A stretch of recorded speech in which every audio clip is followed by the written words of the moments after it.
Hi, it's me again with Corel Tips and Tricks. I'm going to show you how to draw this.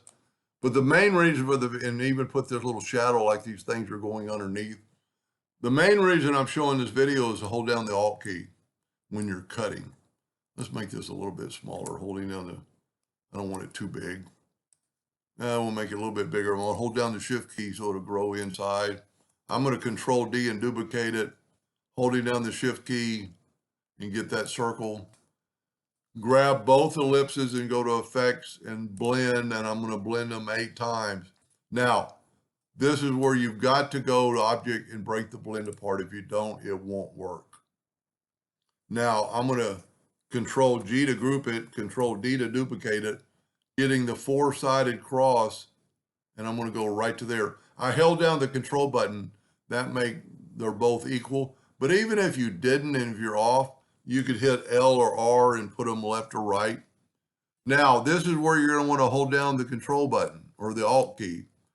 So I'm going to hold down the Alt key and I'm going to swipe through here. So I'm going through here. See, I got 2. I'm not going to go, I don't go all the way. You know what I mean? In a minute, I could go a little bit further. I could go all the way around here.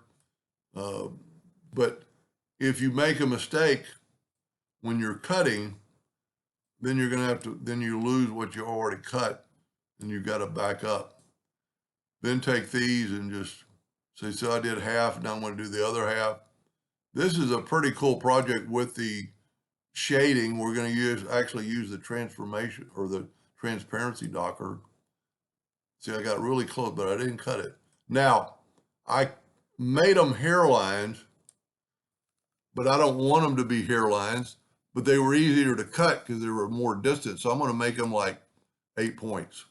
And I'm going to right click, make them black. So we have that. Let me move this guy out of the way. I am going to control, you know what? I'm going to group them and hit P. I'm going to hit the plus key and move that over. I'm going to take a 2-point line. You know what? I'm going to, just a 2-point line. And I'm going to go from about right there to right there. And then I'm going to cut, holding down the Alt key, cut those center lines away. Then I can take my Smart Fill tool, fill that in, and then put it on top. Now I'm going to grab it with the pick tool. I'm going to get the transparency docker, but I'm going to start way up here. And see, I didn't start down here because if I started here, it'd be too dark. So I started up in here because I just want a little bit of darkness. And then you could do this and it'll kind of feather it out. So it kind of looks like it blends into that other part. Now here's the key to make life easier. We're going to just delete this. And I'm going, for a second, I'm going to group that together and then hit P.